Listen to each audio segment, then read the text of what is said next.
Chemistry postmortem with Siam episode 3। তো আবার চলে আসলাম আমি তোমাদের সাথে আরেকটা প্রবলেম নিয়ে কথা বলতে, যেই প্রবলেমটা খুবই ইম্পর্টেন্ট। এটা শুধু এমসিকিউ এর জন্য না, এটা সিকিউ এর জন্য ইম্পর্টেন্ট। এই বেসিকগুলো তোমার পারতে হবে যদি তুমি এইচএসসিতে ভালো করতে চাও, যদি তুমি অ্যাডমিশনে ভালো করতে চাও। সো আসো আজকে আমরা কথা বলি আরেকটা নতুন প্রবলেম নিয়ে, গল্প করি। সো দেখো, এখানে কি বলা হয়েছে? বলা হয়েছে যে মিথেন গ্যাস দহন বিক্রিয়ায় সাম্যাবস্থার সমীকরণে কেসি এর মান লেখো। সো আগে ফার্স্ট অফ অল মিথেন গ্যাসের দহনের বিক্রিয়াটা তোমার পারতে হবে। হ্যাঁ, আগে বিক্রিয়াটা লিখি, তারপর হচ্ছে গিয়ে কেসি এর সমীকরণ কিভাবে লিখতে হয় দেখা দিচ্ছি। তাহলে মিথেনের দহন বিক্রিয়া, মিথেন মিথেন মিথেন, এই যে মিথেন, এটা হচ্ছে CH4। এটাকে আমি দহন করতেছি মানে অক্সিজেন দিয়ে দহন করতেছি, তাইলে ওই দিকে গিয়ে কি উৎপন্ন করবে? কার্বন ডাই অক্সাইড আর হচ্ছে পানি উৎপন্ন করবে, রাইট? কার্বন ডাই অক্সাইড উৎপন্ন করছে আর পানি উৎপন্ন করছে। এখন আসো আমরা এটা সমতা করি। এখানে কিছু হবে না। এখানে হচ্ছে 2 হবে। এখানে যদি 2 হয় তাহলে হচ্ছে এখানে 4 হয়ে গেছে, অক্সিজেন এখানে হচ্ছে 2 হবে। দ্যাটস ইট, শেষ, সমতা হয়ে গেছে। অ্যাকচুয়ালি এটা একটা ফর্মুলা আছে।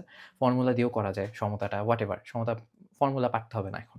তাইলে এখন আপাতত কেসি এর ফর্মুলা বের করতে হবে, হ্যাঁ? সো এখন দেখো, যখন আমি কেসি এর ফর্মুলা বের করতে চাই তখন হচ্ছে গিয়ে আমার কি করতে হয়? কেসি ইকুয়ালস টু, মাথায় রাখবা, উপরে একটা জিনিস থাকবে, নিচে একটা জিনিস থাকবে। ঠিক আছে? উপরে কি থাকবে?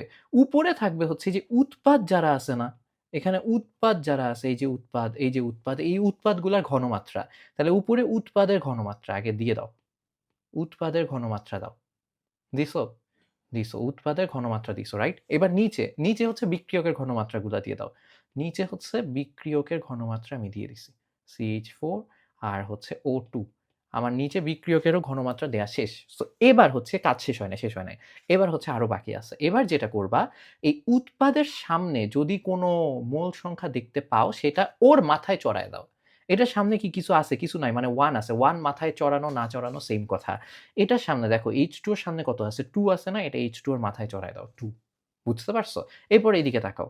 বিক্রিয়কেও সেইম, CH4 এর সামনে কিছু নাই, 1 আছে। 1 মাথায় দেয়া না দেয়া সেইম। পাওয়ার 1 দেয়া না দেয়া একই কথা।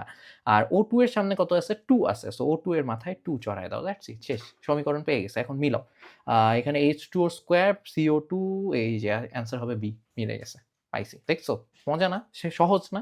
সো দেখছো কত সহজে আমরা করে ফেলতে পারছি? অ্যান্সার হচ্ছে B। এরপরে এখানে বলছে যে এইখানে একটা উভমুখী বিক্রিয়া দেয়া আছে। এখানে হচ্ছে গিয়ে তোমার সাম্য ধ্রুবক কেসি এর রাশিমালা বের করো।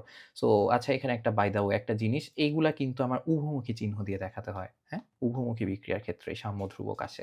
তাহলে এখানে দেখো, এইটা একটা উভমুখী বিক্রিয়া। এখানে আমার কেসি বের করতে বলছে। তাহলে কেসি কি হবে বলো তো? কেসি ইকুয়ালস টু হবে হচ্ছে, আবার বলছি কি বলো, উপরে হচ্ছে গিয়ে বিক্রিয়কের উৎপাদের ঘনমাত্রা। সো উৎপাদ কে আছে? শুধু সি। আর নিচে হচ্ছে বিক্রিয়কের ঘনমাত্রা এ আর হচ্ছে বি। এদের ঘনমাত্রা দিয়ে দাও।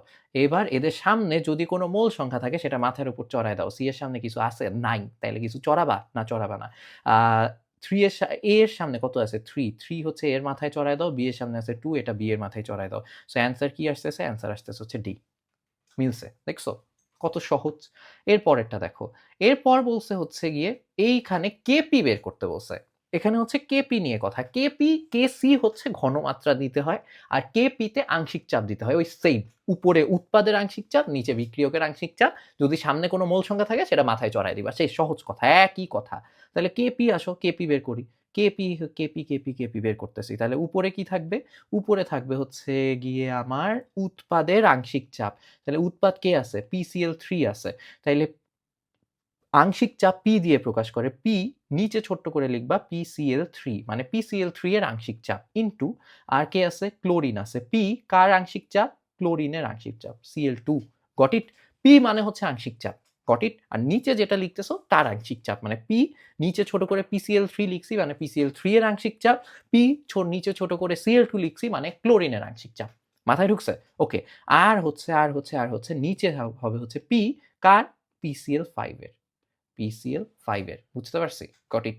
এবার আমাকে বলো, এদের সামনে কি কোথাও কোনো মোল সংখ্যা আছে? কোথাও কোনো মোল সংখ্যা নাই। তাহলে মাথার উপর কি কিছু চড়াবো কারো? কারো মাথার উপর কিছু চড়াবো না। সো যেটা দেখতে পাচ্ছি এটাই অ্যান্সার। এটা কি কোথাও আছে? এটা যেখানে থাকবে ওইটাই অ্যান্সার। এটা আছে। এটা আছে হচ্ছে আ এই তো অ্যান্সার বি। বি আর সি এর মধ্যে পার্থক্য কি আসলে? বি আর সি এর মধ্যে পার্থক্য নাই। এখানে মনে হয় পাওয়ার গুলো উপরে দেওয়ার কথা। এইভাবে দেওয়ার কথা মনে হয়। I guess, I don't know. B হবে অ্যান্সার। বি পেয়ে গেছি, বি হবে অ্যান্সার। যদিও সি দেখতে একই, কিন্তু এখানে 3 আর 2 এর পজিশনগুলো কেমন যেন, এটা মনে হয় 3 উপরে হবে, 2 উপরে হবে, 5 উপরে হবে, এটা মনে হয় অপশন এইভাবে আছে, আই ডোন্ট নো। আমি আমার অ্যান্সার পেয়ে গেছি, আর কি লাগে। এবার দেখো, এবার বলছে যে 4.25 মোল H2 এবং 4.75 মোল I2 মিশ্রণকে উত্তপ্ত করে 6.7 মোল HI উৎপন্ন হলে কেসি এর মান কত হবে? এখানে একটা মজার জিনিস খেয়াল করো,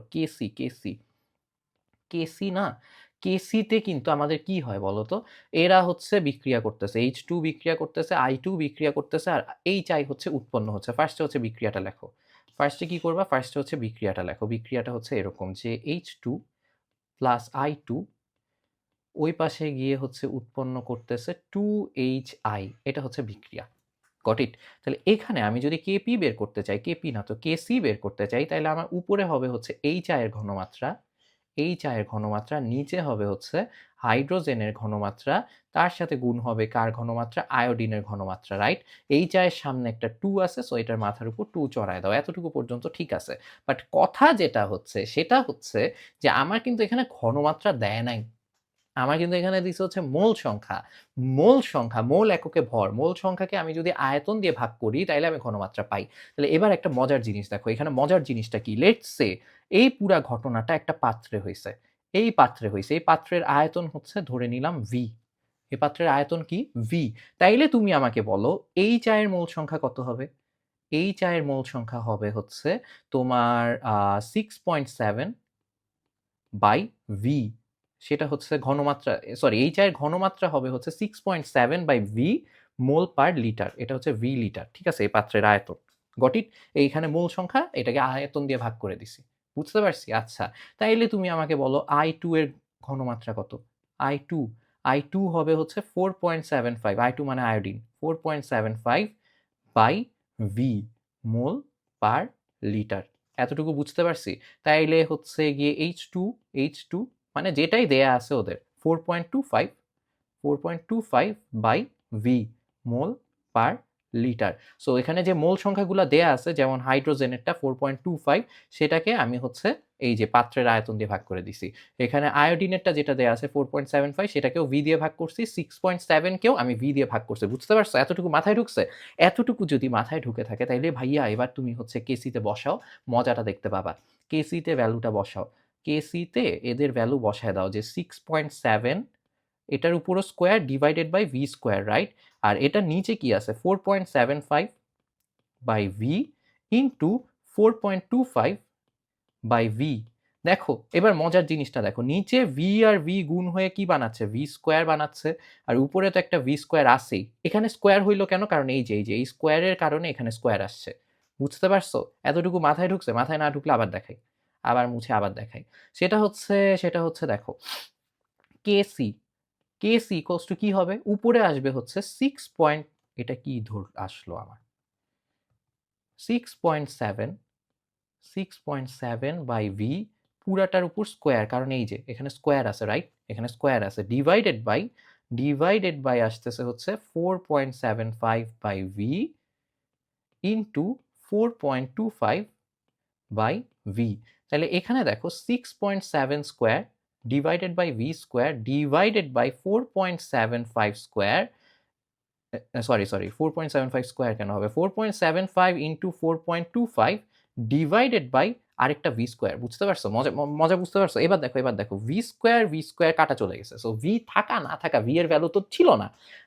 তোমরা ভাবতেছিল হয়তো কিভাবে করবো ম্যাথ, ভি তো ধরে নিছেন, ভি এর ভ্যালু নাই, ভি কাটা চলে গেছে, ভি বাদ হয়ে গেছে, শেষ। ভি যেহেতু বাদ হয়ে গেছে, সো আলটিমেটলি তোমার অ্যান্সার মানে রেজাল্ট যেটা আসতেছে সেটা হচ্ছে, দেখো উপরে আসতেছে হচ্ছে 6.7 স্কোয়ার ডিভাইডেড বাই 4.75 ইন্টু 4.25। বুঝতে পারছো? মাথায় ঢুকছে? সো এবার আমি তোমাদেরকে একটা জিনিস বলতে চাই, এই জিনিসটা তখনই হবে, এই ভি এর ভ্যালু বাদ হয়ে যাবে, তোমার ঘনমাত্রা লাগবে না, মূল সংখ্যা দিয়েও ম্যাথ করা যাবে, যদি ডেল এন এর ভ্যালু 0 হয়। এটা বুদ্ধিমানদের জন্য ইঙ্গিত, সবার জন্য এটা বলি নাই, যারা বুঝছো তারা বুঝছো। ডেল এন এর ভ্যালু যদি 0 হয়, তখন তুমি দেখবা হচ্ছে গিয়ে তোমার ভি আলটিমেটলি বাদ চলেই যাবে। ডেল এন কি? উৎপাদের মূল সংখ্যা মাইনাস বিক্রিয়কের মূল সংখ্যা। এটা শিখাইছিলাম আগের এপিসোডে, যারা জানো না দেখে নাও।